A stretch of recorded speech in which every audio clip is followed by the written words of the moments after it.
So this is all good.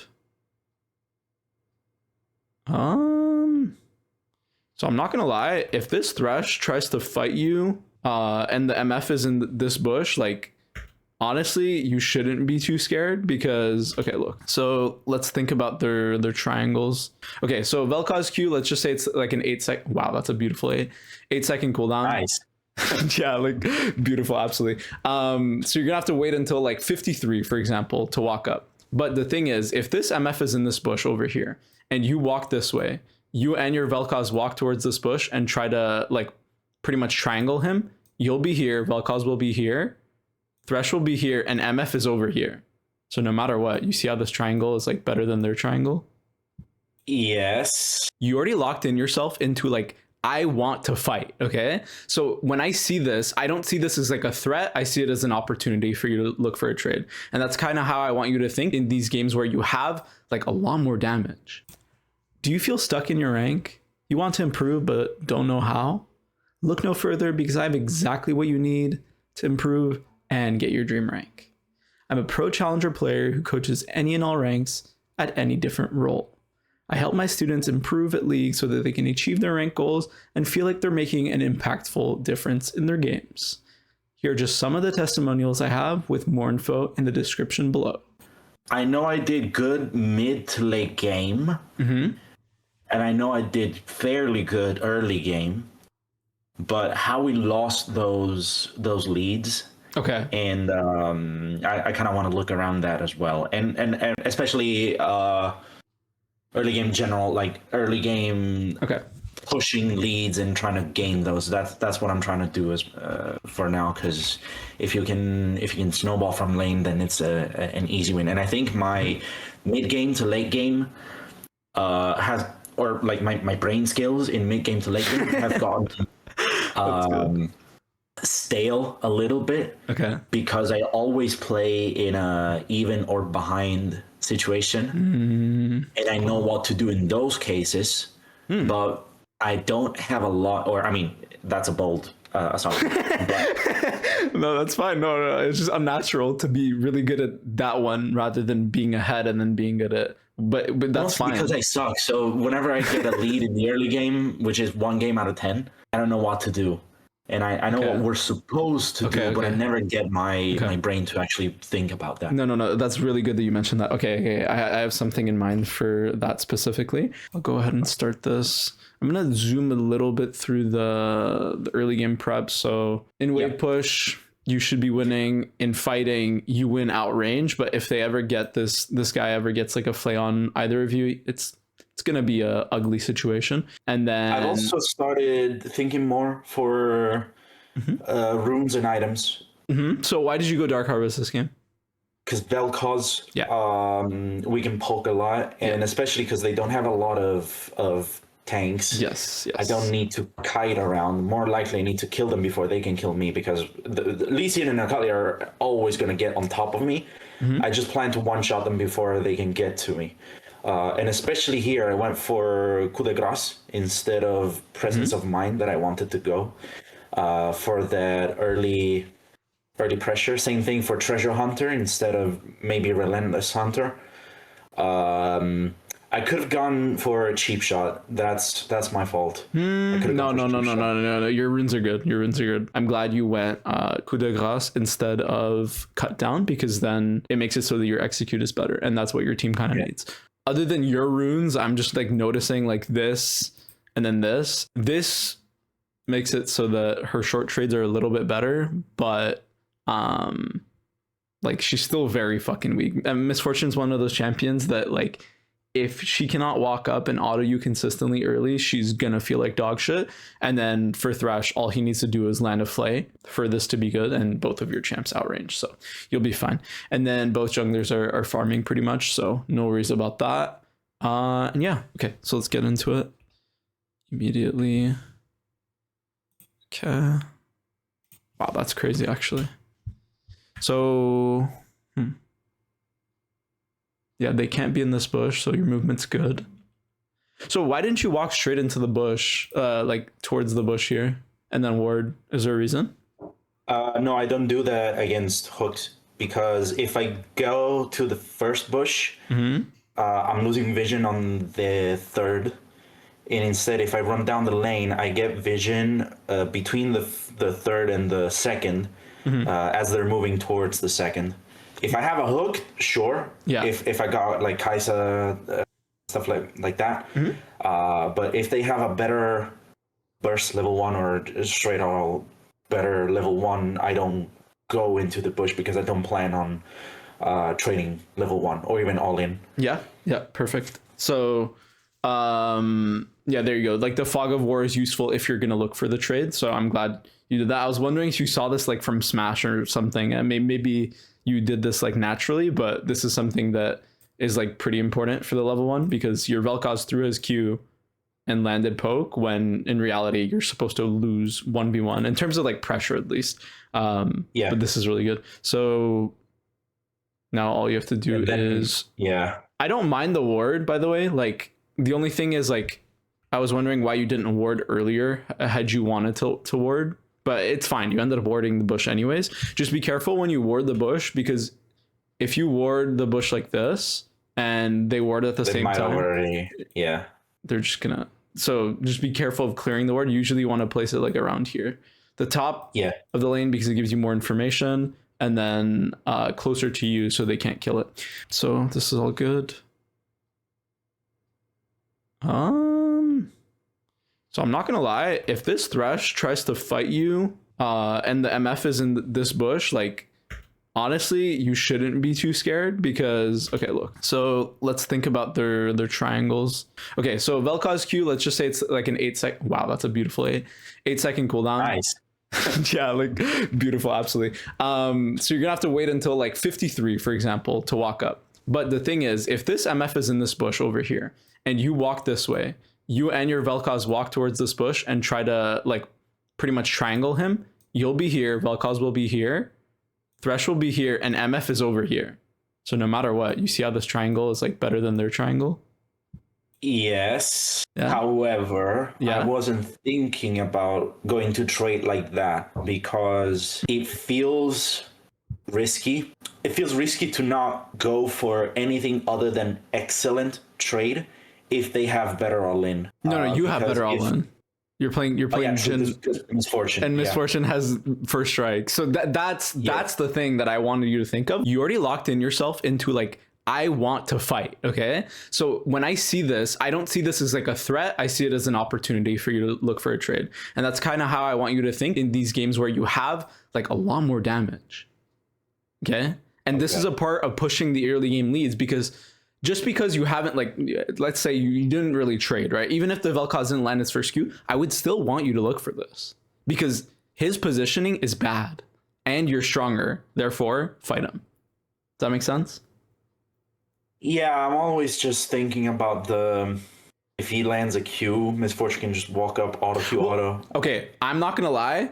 If he Q starts, by the way, and let's say you walk here, right, and he Q starts. You have cleansed this game.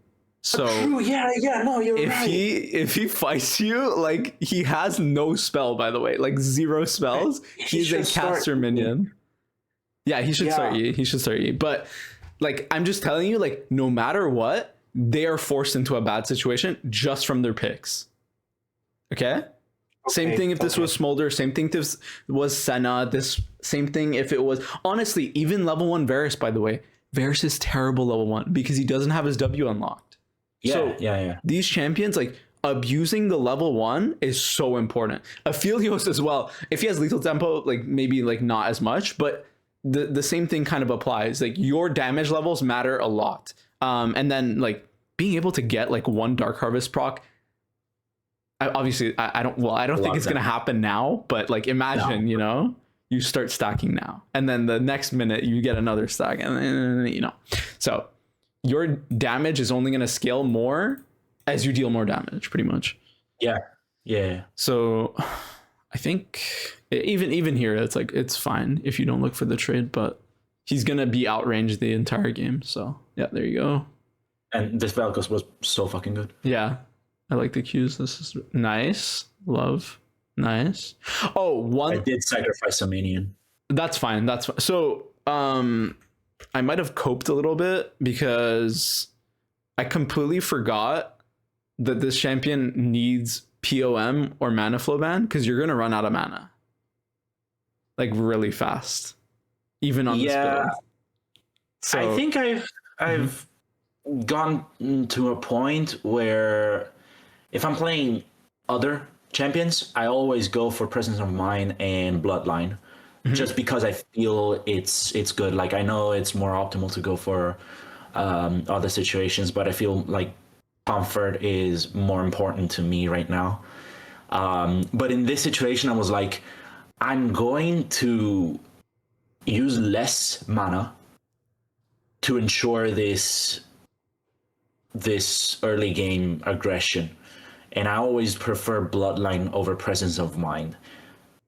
Okay, let's think about that, because I'm fine with you choosing comfort, but I want you to think about it critically, right? Like, what's going to help you more in this early game, which again, you win super hard.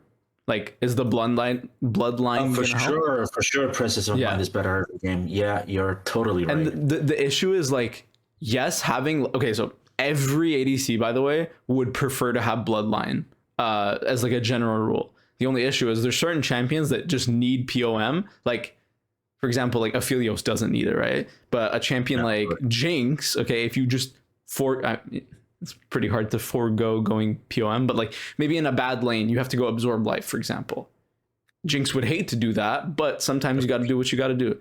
But when you're going like a rune like this, you're kind of saying like, I want the late game lifesteal because it's more important than having early game mana. But that's not true. You know what I mean? Like, you're right. Yeah. So even then, like, I'm fine with, for example, like this game you went this, I just want you to feel out like whether or not it feels good or not. Because sure, before this game, right? Maybe you weren't thinking directly about like the POM, but in game, when you like are in lane and like you use, I don't know, like 4 or 5 bombs, right? And your mana bar is just like non-existent. I want you to be like, okay, like next time, like I have to go POM. Yeah, I had that situation in a Kai'Sa game where I lost the fight because no mana. Yeah. I mean, there's just some lanes where on Kai'Sa you absolutely need to spam Q, and if you don't have POM, some people go Triumph when you're like hard fighting and you won't need to spam your mana, but like sometimes you absolutely need it. And yeah, unfortunately, Jhin is one of those champions where like if you go Dark Harvest, you're kind of forced to go PM. But we'll see if it affects. Well, it should affect, but just wanted to point that out.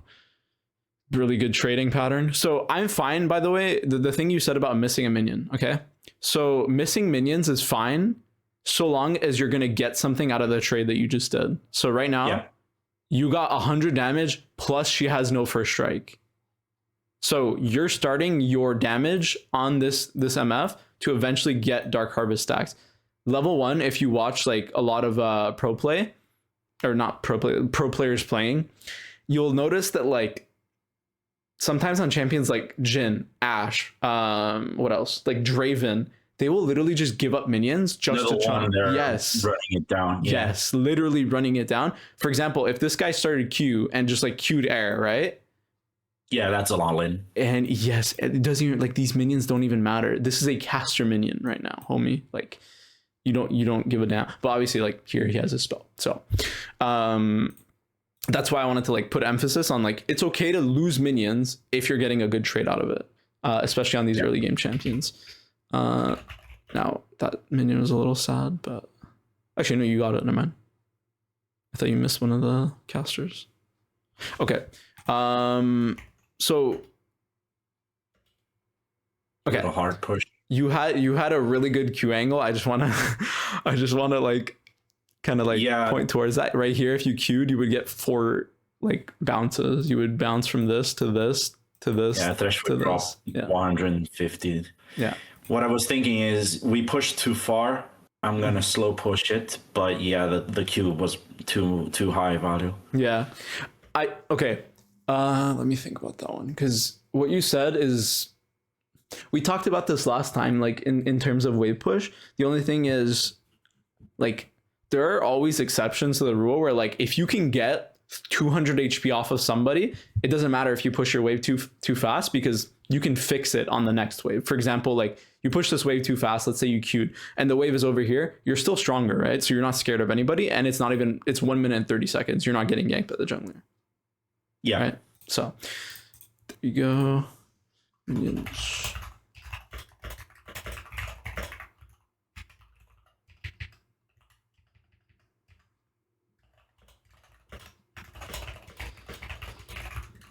Okay. So also when I think no, this is fine. So I just want to see how you kind of CS this wave, because somehow they're matching your push. Doesn't matter. You should win this. That was a crazy ignite, but okay. I mean, that's fine. Literally, you're full HP if you hit your pot, and you don't need to right now, so I'm fine with everything. Actually, let me see if there was any way. Nah, I don't want you to W. I didn't have the mark. I couldn't skill it fast enough. Yeah, that's chill. Well, I'm just like, okay, the reason why I'm confused is Thresh leveled up Flay but didn't flay you. It's because he misplayed, but I would want you to like walk behind them. It's not good. It's not good. It's fine. No, I was thinking, I just thought about that. I can skill W, walk behind the minions, take some damage from Misfortune, but then we kill the Thresh. Yeah. But that could have been something. It's hard. It's hard. I don't want you to like assume that the enemy's bad, if that makes sense.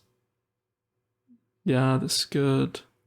Now we go to ward. This is also good. Really good cleanse. You'll never die here. Unless, okay, let's go back. Kind of did get, okay. So one thing that I really want you to think about is like the second you don't see like your support on this line, like towards this side of the lane, then you need to be in like what the fuck mode, you know, like I don't want to fight, because now he's broken the triangle really hard, because these two are on the same line, but you and your Vel'Koz are way too far from each other. Therefore, I want you to like move down, if that makes sense. And then right here, like this cleanse was good, but then you continue the fight, which is bad, because now again, you triangled yourself where the Vel'Koz can only hit this Thresh, and you're level 2, right? So you can't really kill the Thresh without you losing too much HP. And then the last thing I'll say is just pot earlier. The second this guy throws his hook, I would pot. And the reason why is like there's a fight that's going to happen.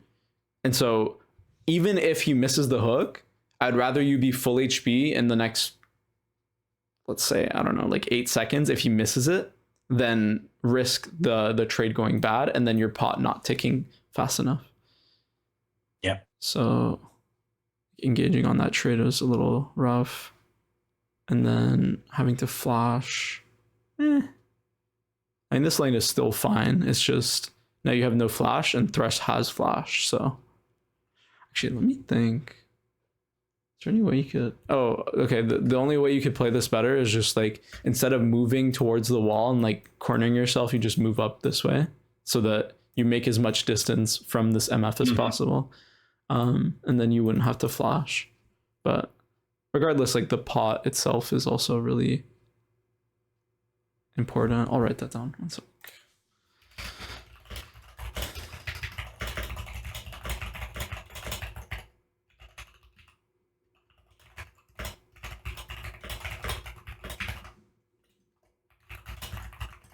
Okay. Oh. So close. Yeah. Wait, did you miss EXP? I think you did. Oh, wait. Did you miss the cannon? No. That means the Vel'Koz should get level 3 first. Yeah, he got level 3. So this should be a good fight. Okay. Vel'Koz kind of missed that opportunity. It's fine. But now you have to be scared of jungle because you have no flash. Holy shit, you almost fucking died. Yeah, that's actually my fault. Does he have Hex Flash? I think he has Hex Flash. Hold on. And he went for Glacial. Yeah, it's just he can go Hex Flash since he's in the inspiration tree. This is the second line, but I'm thinking like, okay, right here after he blew, or actually no, he still has Flash. That doesn't even matter because he could Flash on your ass, but whatever. You always have to be scared of this. Yeah, this kind of angle. Oh, wow. Oh, wow. Okay, well. Yeah, then we realized this Thresh wasn't as good.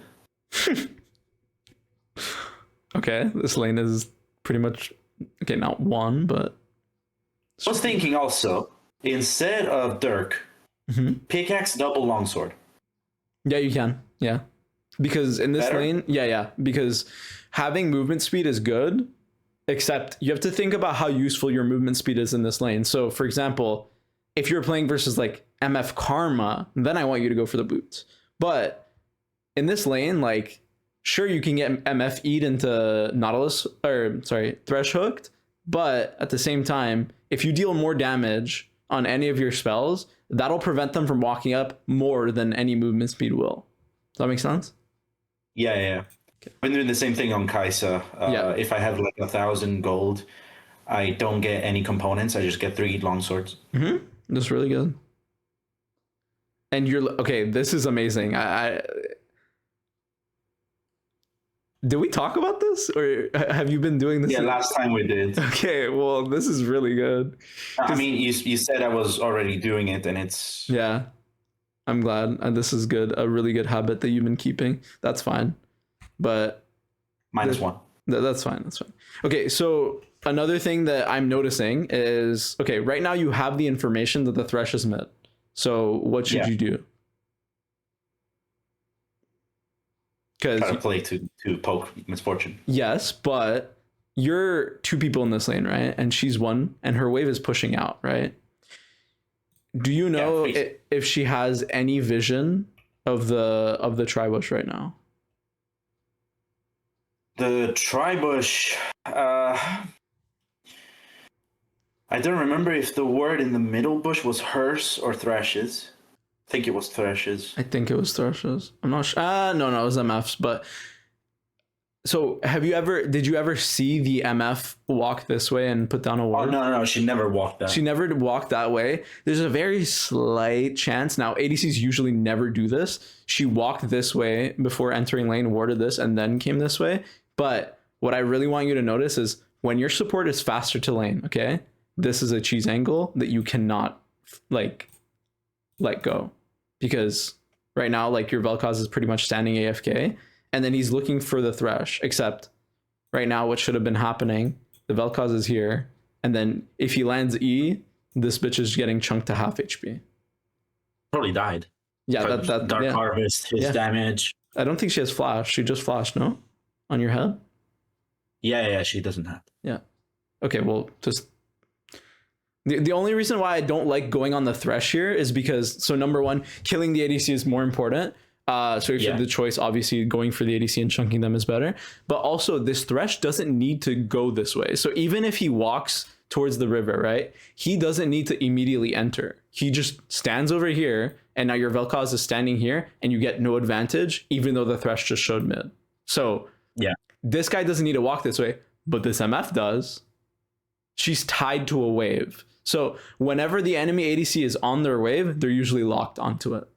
So that's why I'm thinking about this. So if enemy support shows somewhere else and your support's bot, immediately call for the, like, either a gank angle or just like to fight 2v1. Yeah. Let me get his flash.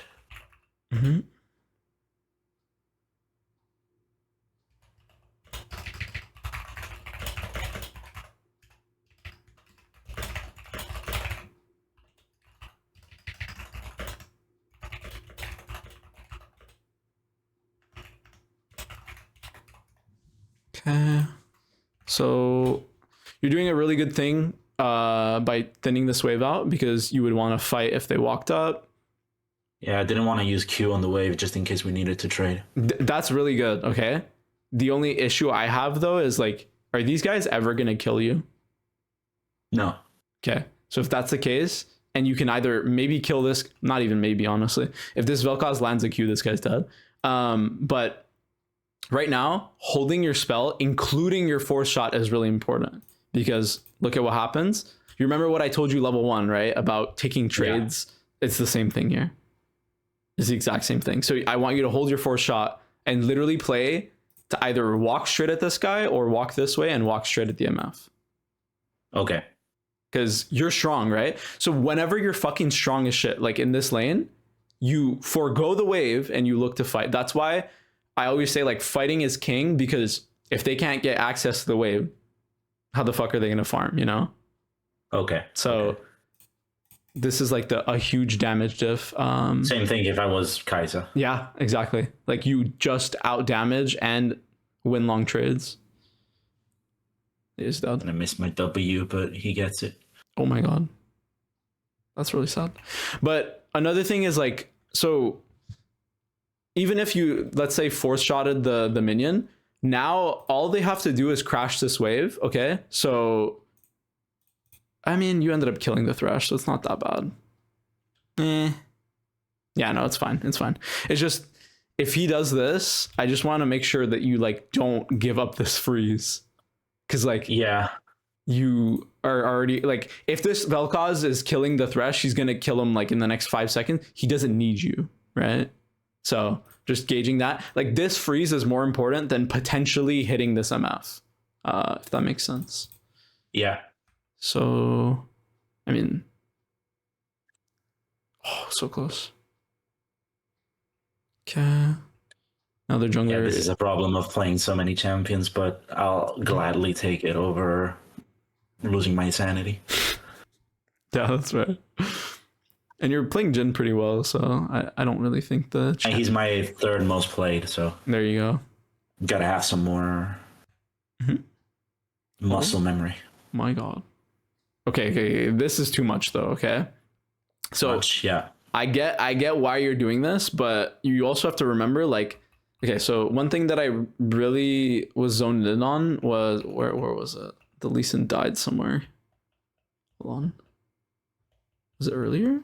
It was earlier. It's like all the way back. Wait, am I like trolling? I swear he either died or showed somewhere. Oh yeah, he showed mid. Yeah. While you're walking back to lane. And then he was like 1 HP. And then he moved into bot side. So right now, you know, he's in bot side. So after you do all this, oh wait, no, he shows mid again here. Yeah, that's what I remember. Okay. And then he moves into bot side again. Now you're fighting, so you're probably not thinking of it, but of course I'm not seeing that. Yeah. Like I can see where your eyes are right now, even though, like, I don't, like, actually know, like, you're focused on the screen and where the Thresh is.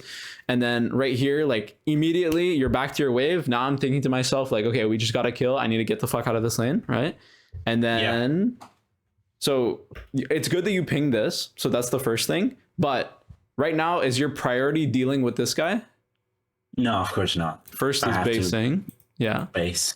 And then, like, let's say if he cancels your base, right? Like, your base matters more than the support's base, okay? That's the first thing. If he cancels it, then you can go into killing, because he is fucking up your tempo. So if he gives you an angle to kill him, right? But you should be, like, your hand should be forced to stop you from basing, if that makes sense. Okay. Yeah. Okay. So...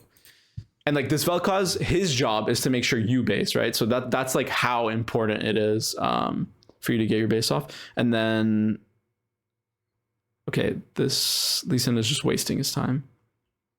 But he low-key mind controlled you guys to waste your time too.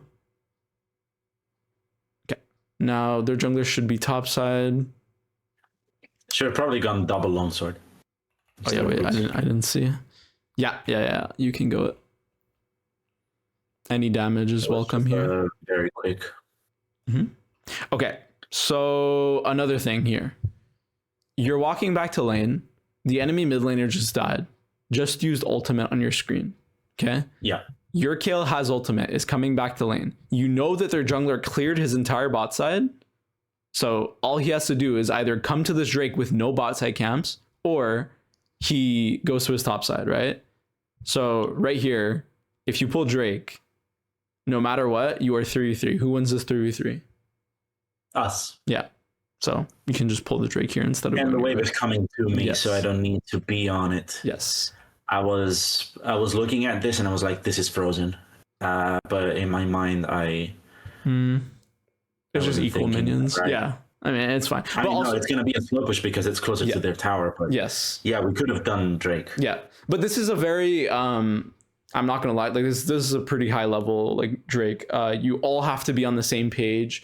You all have to understand like the conditions. If you don't, and like, let's say, I don't know, like the Lee Sin and the Akali show up and Akali happens to have ulti, like this entire play is just fucked. Okay. So it's just based off of the stuff that you saw in mid. And that's why like your information gathering is good. Oh my God. Your information gathering is really good. It's just you have to get to the next step, which is like translating that information of what the Akali did into this Drake. Yeah. That's like the kind of like higher step. So now you kind of want to contest this wave because you're stronger. Okay. You're kind of playing a little scared. I mean, your Vel'Koz is too, which is kind of a problem. So you see you have all information here. Okay. Even if he lands that, it's fine. I just don't want you to miss your cannon. No! Your Vel'Koz took your cannon. It's all right. Better than I miss it. I don't know if you would have missed that. But yeah, it's not really his fault. He landed the Q and then it happened to hit. Yeah, it's okay. So, okay. This is another thing of the, what's it called? The information gathering that we just talked about. So whenever you have a wave, right? What is the, actually, I'll just tell you, like, whenever they clear these 3 melees and this cannon, then fighting is good. So you have like 5 seconds to fight. And what I mean by fighting is like, you can throw a Q. If it bounces on the Thresh, you can then auto him. But don't be so scared. Like you and your Vel'Koz, I mean, it's mostly him, honestly. He's been pulling you back, but I want you to ping forward to fight here because enemy junglers topside, their mid laners mid. You have all information. Okay. Yeah. So again, if you lost 2v2, then it would be one thing. But this entire time I've been thinking to myself, like, honestly, I don't think you're going to be losing 2v2 unless there's a jungle gank happening. Or if you have no cleanse and Thresh gets a full combo on you. Like, those are the only conditions on... sorry, not only that, the MF needs to have ult for that to be a kill. Yeah, of course. Yeah. So, I think... Did you feel strong at all this game? Like, in the early game? At this point, I was feeling godly. Okay. But previous to this, like previous to the kills, did you feel like you were stronger? Previous to the double kill? Yeah. No, you weren't? No, I did. Okay. Sorry. The thing is, I don't feel strong based on matchup. Okay. I feel strong based on health advantage and cooldown advantage and whatever. Okay. So, but you know, I had always an advantage because as long as Thresh doesn't flay me, I can cleanse his Q. There you go. So literally what you just said, okay? The reason why I go into like the fighting and the wave push is because those like fighting levels will determine all these things that I've been talking about, right? Like when the Thresh was over here and I was telling you to go and fight him, it's because you're stronger. If you were losing 2v2 and I told you to do that, I would want you to call me a fucking idiot. Like, don't listen. Like, sure. take all, yes, literally take all of my advice with a grain of salt. I never want you to just listen to me blindly. And that's why, like, even when you were telling me about POM and you were saying like the Bloodline thing, I'm glad that you explained why you wanted to go POM or Bloodline over POM. Okay. That's how you learn. So, that's another part. Like limit testing is also like, I don't want you to like throw the entire game, but fighting a little bit more here won't kill you because you have all the information. And that's where I want you to feel confident. Like earlier in the game, not so much, but yeah, this is what I like to see. This is what I like to see. Because any trade that you take here... Yeah, what's up? I missed my W again. That's fine. I haven't landed one in 7 minutes. The trick to make it easier for you to land your Jhin Ws is like So, okay, right here, I'd be a little bit careful of like trading without your Q. Like, not careful. I want you to wait like 2 more seconds before like actually walking up, because yes, you will drop this fucking MF by like 350 HP if you have your Q auto, right? Yep. That's like your main trading tool. And then the other thing is landing your W is always about throwing your W as the spell is going to land, because the enemy has to now think about dodging 2 spells, even if there's a Jhin trap, right? Have you ever noticed like pro players when they're playing Jhin? Yeah, the moment they're about to trigger it, they kiss it. Exactly. It's because, I mean, it's like kind of psychological, but like when you see something procking on your screen, it like stacks your mind. Now you have to think about dodging the trap and the Jhin W instantly. They just don't. Yeah, it's literally I think human reaction timing is like 0.4 seconds or something. So it's really hard. Yeah, go ahead. Yeah, around that time. It will happen in a little bit. I don't remember when, but the Q is about to land, and I buffed my W, but I mistake the timing because I hadn't played Jhin in a lot. So yeah, no, that's fine. But yeah, I used to one trick Jhin at some point, so that's why I know the things about the W. The problem is I haven't kept it sharp. Yeah, that's fine. But your muscle memory is okay. So another thing is like most Jhins would just like, if they didn't play Jhin, right, they just wouldn't W here. But like the fact that you're throwing your W, that's another thing that's like a part of like limit testing. If you don't throw these Ws, you won't learn like, okay, when is a good W to throw, and you'll become more of like a passenger in lane. Instead of knowing the full potential of your lane, you'll just sit there, you know? And that's what makes like kind of like a quote unquote passive player.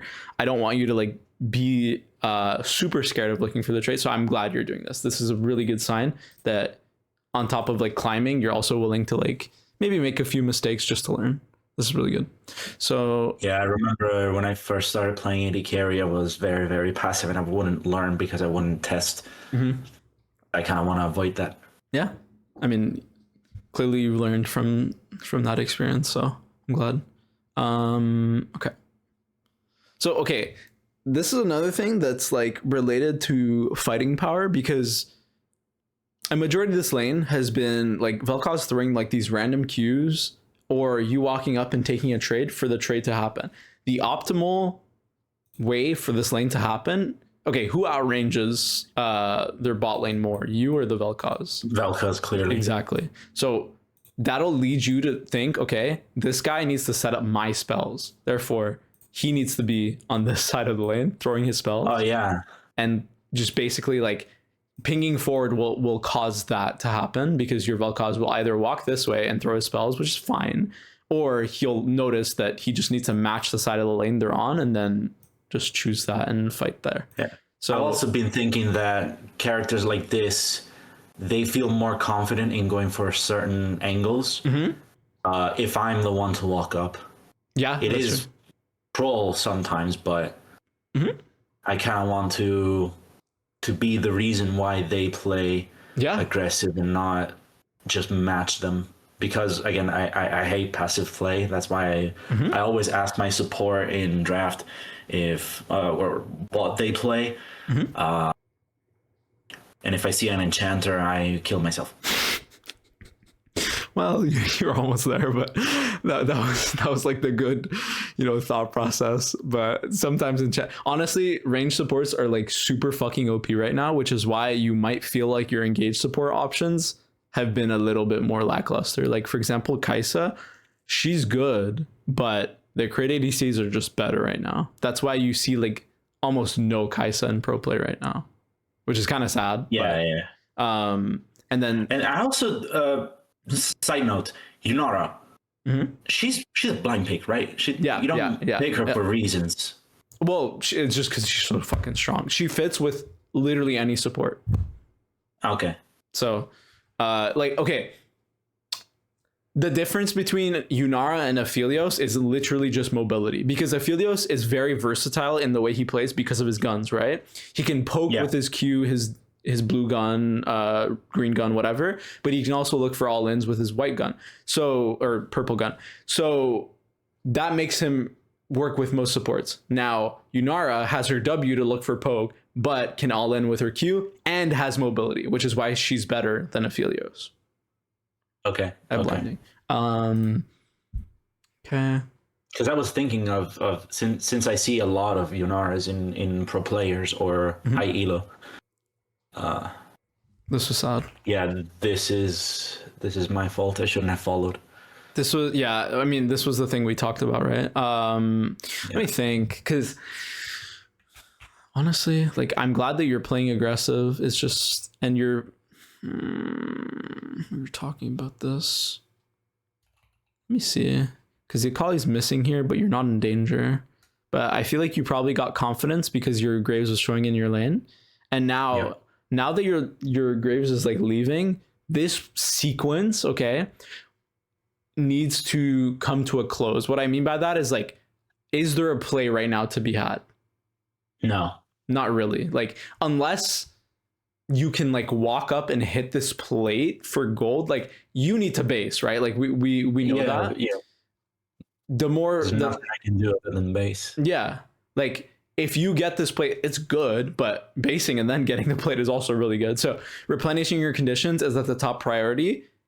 Again, you should feel like somebody is holding your fucking hand so tight if you end up staying in this lane. Like, somebody has to force you to stay in this lane. Okay? Okay. Yeah. And like, these times will happen where you kind of get like, there's like a certain lull in the game where you'll stop kind of like being super active in your thought process, and you'll ping forward, but then you won't immediately think of the consequences. And this is a learning opportunity. Again, it'll happen. Everybody makes mistakes. Here I was thinking, I'm about to get 6. Graves is here. Vel'Koz is 6. Yeah. We can dive Misfortune. Yeah. But I didn't keep track of Thresh being quick to lane because fucking home guards. Yeah. And Akali's missing. Lee Sin is missing. So this is the moment where I forget about others, and this is not being a 2v2 anymore.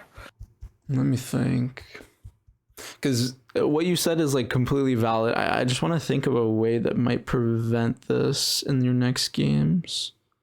I mean, the main thing for me is like, it's good that you're looking to kill the MF, but there's always, this is a very general statement, okay, so take it with a grain of salt, but you can always think about being aggressive, but you should also think about like keeping yourself alive. So right now, there's like a meter or a spectrum of like, this is super aggressive. That's a beautiful A.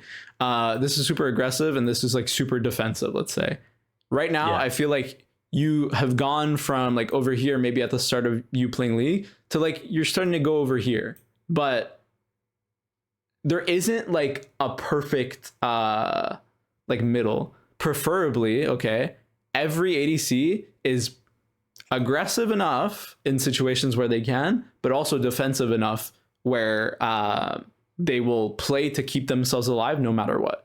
And pro players, the reason why I'm bringing up the spectrum thing is no pro player is directly in the middle. Sometimes they're here, sometimes they're here, sometimes they're here. But you need to kind of like go from this to a little bit more defensive, and it might feel unnatural. Like, you see this, now I want you to think, okay, next time, can I stay in the lane for the next like 30 seconds?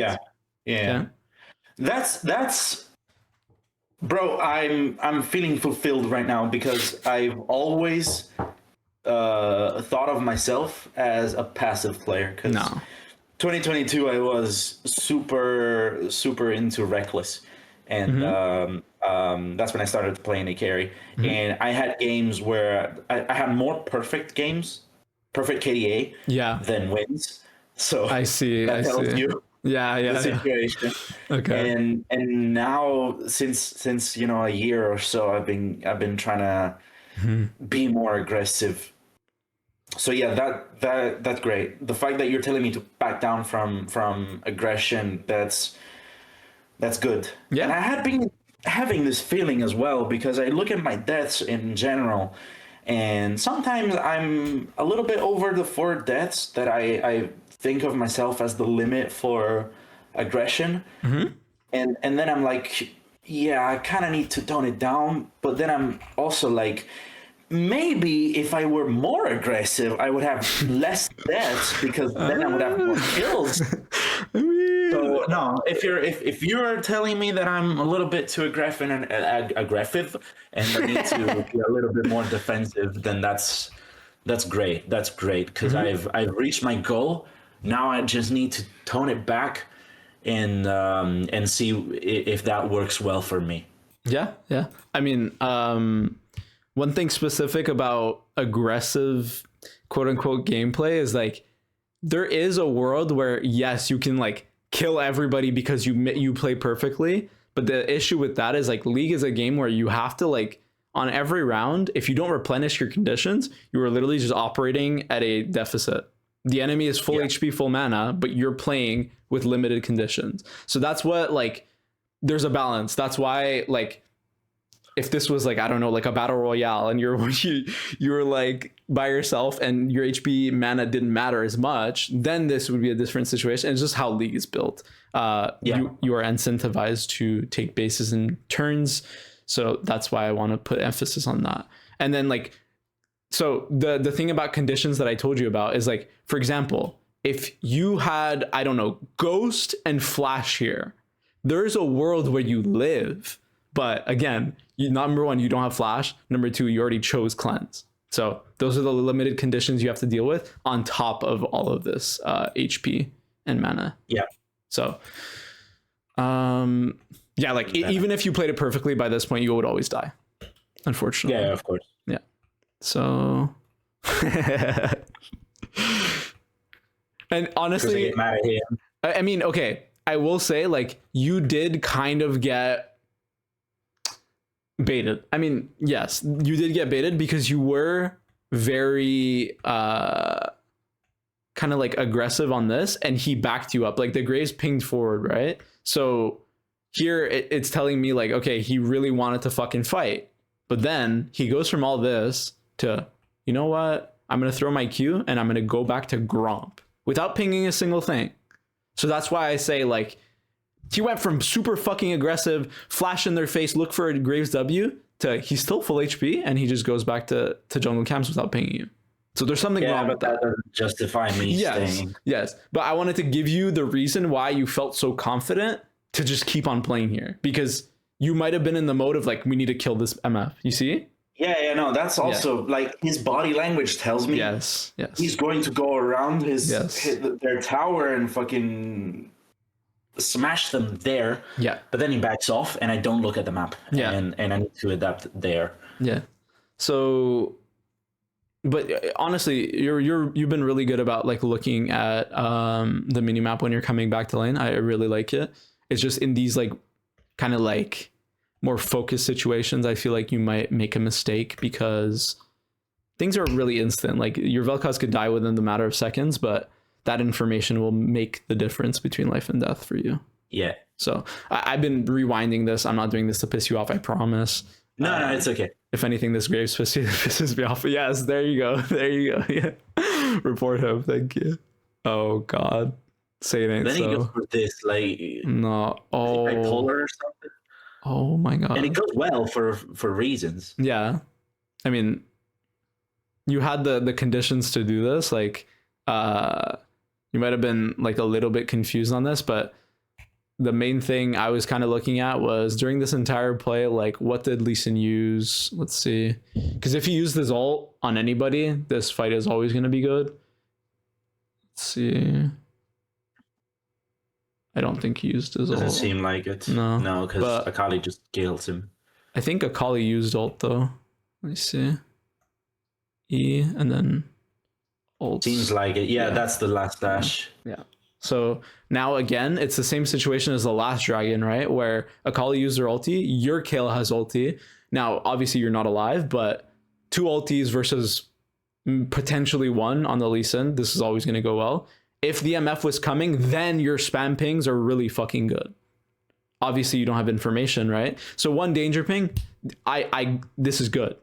Your ping was good, okay? So let me just be clear on that. Then, okay. So now you just want to push your wave and play super fucking aggressive. Who pinged you to be careful? Vel'Koz pinged you to be careful. For what? Thresh for maybe.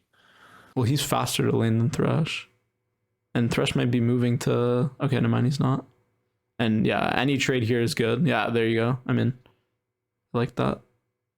And then hitting the Thresh there is also really good because you can get more damage, potentially kill him. Okay. Your Vel'Koz is kind of playing like a pussy, but pinging him forward might kill him, so I'm fine with you not pinging forward. And you have pretty decent vision, so around right here, one like assistance ping or one ping on the Thresh. Like if this Vel'Koz lands E on the Thresh, he's literally dead. EWQ from Vel'Koz, UW on top, and then he ults. Either one of these guys need to die, but Vel'Koz is not seeing the angle, so it doesn't happen. I wasn't seeing the angle on Thresh, honestly. I see. I mean, it's just because Vel'Koz has a CC of his own, so he stands behind the minions and he can throw his spells. The Thresh can't. Yeah. But this is still really good. Like the fact that you're pressuring is amazing. But now there's a little someone there. Now I see the Akali. I see the backing off. Nice. A rubber band. You are doing so well. Actually, this is crazy. You're actually mind controlling her. She literally moved forward, moved back, moved forward, moved back. Yeah, and now she moves back, and now I'm moving forward. Holy shit, she's so pissed actually. And then I see Graves, and I'm like, we can trap her. Yeah, I mean this should be good no matter what. Yeah, like Vel'Koz is dead, but we can retaliate. Yeah, and I don't want her to jump on me, so we kind of back off. Yeah. No, I want Misfortune to die, and me too. Lee Sin, I didn't notice him. I just saw him top lane. Yeah. But I should have pinged for a fight here. We should have dived. Yeah, because y'all are just a lot stronger IMO. If the Graves lands a W, it makes your W way easier to land. Then your build is really good. Okay, let's see the sequence as well. Okay, your Vel'Koz open mid. Okay. One thing I really want you to be careful of here is when your Vel'Koz is like moving top. Okay, so he moved top and then stopped moving. Hold on. Let me see. Your pings are really good. And your Vel'Koz... Honestly, you probably saved yourself from dying here. Because had you not pinged, I'm pretty sure the Vel'Koz would have just ran straight top. So you did it. I wasn't pinging for Vel'Koz. Yeah, I know. But indirectly, by pinging careful on top, it made it so that the Vel'Koz like drew off of top lane versus he was about to roam top, by the way. And if he roams top and the Thresh moves bot, you're 1v2 and you don't win. Yeah. So indirectly you ended up saving yourself. The thing I wanted to bring up is just make sure your support is not going top lane unless there's like a really good play, okay? That's why when I was seeing this, I was like, you know, I'm winning bot lane 2v2, but my Thresh is my Vel'Koz is going top. There's something wrong here. I mean, I get him. Like, I completely get him. Top laner is gonna get dove. I don't As give a support, fuck. it's justified because home guard. But I'm here. Yes, exactly. Yes. So when he's moving here, he's saying like, oh, I want to do a defensive play and make it so that the Poppy loses less. Okay. So maybe this goes from like a negative, I don't know, I'm just giving random numbers, -2 to like a -1. You know, this is the outcome. But instead of you going so many +3 bot lane, now you're -1. So -1 plus -1 is not good, you know? Yeah. So and I at this point I'm telling myself I need to get out of this lane. I need to get this tower. So I'm looking at them there on the Krugs. I'm like, we're gonna die. We're gonna get turret. Perfect. And we do. Oh god. But then this. Oh, this is really unfortunate. And I have no fucking idea how he popped up like that because look at their movement. Let me see.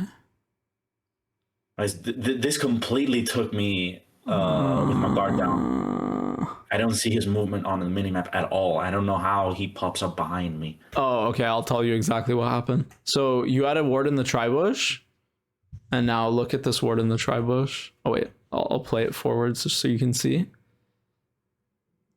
Play it. No. Play it. Yeah, I mean, it dies literally with No, it. It come dies. on. The Lee Sin Really? is walking right now, by the way. He literally just finished Krugs. That's what I was looking for. So look at the minimap right now. The Krugs are dead. They were alive on your screen because the Lee Sin came back from base, took Krugs, and then walked around. So it's really unlucky. This was a really unlucky timing. Yeah. I shouldn't have gotten. I mean, I could have seen him behind me. I was focused on Misfortune. I could have just held my shot and walked through the tower to my team. That's true. But regardless, this play is okay. So because of the Lee Sin, it kind of like puts a wrench in your plan. Okay, one thing that would save you, by the way, is so I don't mind this E, but try to always have like minimum like one trap here. The reason why is it like prevents these things from happening. Jhin is just too OP with counter ganking. It just like slows. I could have also instead of walking with the first shot, I could have gone in the bush, but that's worded. Never mind. You could, but it's like I could have gone in the bush with ult because that's how I dive with Jhin. Yeah. It's not bad. It's just like it's hard for me to justify this. Justify you playing like this just from this picture. You know what I mean? Like I couldn't tell you in game, run to the bush, like start your ultimate for the dive. You know, it's very unnatural if that makes sense. Okay. And then I mean it is what it is. And then it's a slaughter because everyone focuses. The Kael's ultimates have been very nice. This is Graves does this, misses the E, flashes out. I think your team all played like really badly. It's like a culmination of things, and like extremely unlucky. Like we saw the word dying like last second. Is there any way to prevent this? And I remember last time that situation also happened. The ward timing. Yeah. Damn. I guess. Okay, my one thing is so the Thresh is dead, and to dive somebody, you need always one more so this is like just theory, okay? If you're diving two people, you usually need a +1, so 3 people, right? If you're looking for this dive and you don't see, it's kind of the same thing. You're looking to kind of gank this MF, right? It's not, you're not thinking about it right now, but the second you see this in the bot side, right, and you're pushing your wave, you're thinking to yourself, okay, I want to like push this and look to take the turret. Really good. Now just think to yourself, like, are there any resources on the map that can come here and defend it? The most probable thing to happen, okay, because this ward timing is really unlucky, is as you're looking to dive, this Lee Sin is looking to cover it. He's standing over here. So when you all show to look to dive, he'll at least trade maybe 1 or 2 people or dead even. Yeah, to kill the like if you were to dive the MF, 2 of you would maybe die. So you need to be prepared. You don't see the jungler. There should be a jungler somewhere around here. Okay. They saw the other really big sign is you just killed their Thresh mid, and then they see your entire team. Yes. Like this is so obvious. Like this gank is so obvious that I want you to think to yourself, like, okay, even if I look for this dive, like, honestly, is this likely to happen? Like, yes, the MF's going to stand here. Are they going to send people to save the MF? The answer is going to be usually yes, if they're smart. Imagine everyone plays for the AD carry. That would be instead of walking top lane for the 0-2 Poppy. Yeah, that would be honestly a dream come true. But so this is probably where the game started getting hard, but the game should still be winning for you. Like I yes, they got kills, but they had to spend a lot of tempo to pretty much make this play happen. And then your team fights, they really depend on how good your Vel'Koz is, because he needs to start fights by throwing his spells. If they get a flank as well. So when I look at these team comps, okay, what I see is you kind of want to throw your spells, and then front to back. You for picks. Yeah. You can't let them break your formation. So what I mean by that is like Poppy's going to be standing in the front, Graves is kind of be in front as well. And then all three of you just need to make sure you're not fucking dying or getting dove by these champions. So yeah, their comp is much easier to pull off. Yeah, they need to kill you, and you basically have no peel if this Poppy's not playing correctly. So yeah, which she was. Yeah, I mean, she's down 30 CS. I mean, this matchup's not easy, but I mean, I'm not expecting her to win such a matchup, but in team fights, at least try to play front to back instead of playing for kills for yourself. So I don't know why this elo people just forget how to fight. Well, I think they just didn't know how to fight to begin with. A lot of people just like so you started doing a very good thing, which is like thought process behind what you're doing. Okay. People that play League a majority of the time, they just play because they want to have fun. And when you have fun, it's just like use monkey see, monkey do, you know, like if this Poppy sees a moment when you're 3 years old where you grow a consciousness. Yes, exactly. Yes, literally. And they haven't gotten to that place yet. So they're going to see like the Poppy's going to see a Jace on the screen and she's going to press forward, E forward. And then all these people are just going to fucking shit on your head. Yeah. Which it will happen. But apparently I did some Gumayushi shit. Yeah, I mean, wait, did you win this game? Oh, yeah.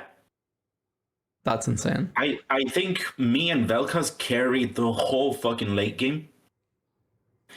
I mean, honestly, you either had to like play the fights perfectly or the enemy team tried to kill your front line, which is kind of stupid when they have flankers. They just need to kill you. You are like the most important piece of this team comp. So if your champions that outrange them die, then they can just kill whatever's left, right? And there's not much peel. So that was the last thing I kind of wanted to emphasize on for team fights. Like if you're playing versus divers, just make sure you know where the divers are when you start the team fight. Okay. Yeah. Yeah, that's usually a thing that I don't remember when I picked it up. I think it's sometime around when I started playing Xayah. So I've always been. I think I picked her up because I was playing Jinx a lot, and I was permabanning Nocturne because every time he would jump on me and I would die. So I picked Xayah, and then I think I also parallel to that grew the skill of looking at the minimap and trying to understand where the flankers are going to arrive from. Mm-hmm. And I'm not saying that like I'm the best at doing that. No, you're good. You are the best. You're amazing. don't sell yourself short. I mean that oh my fucking god, I can't speak. In of itself, just shows that like. One thing I like to tell my students is like no challenger player is the same, and like the skills that you just learned, for example, from Xayah is something that somebody might learn on fucking Vayne, which is kind of the confusing part about Lee. You have a completely different background than let's say another Kai'Sa player in the ladder around your same elo, right? So that's where disagreements often stem from, like especially with junglers. Honestly, they will. Junglers.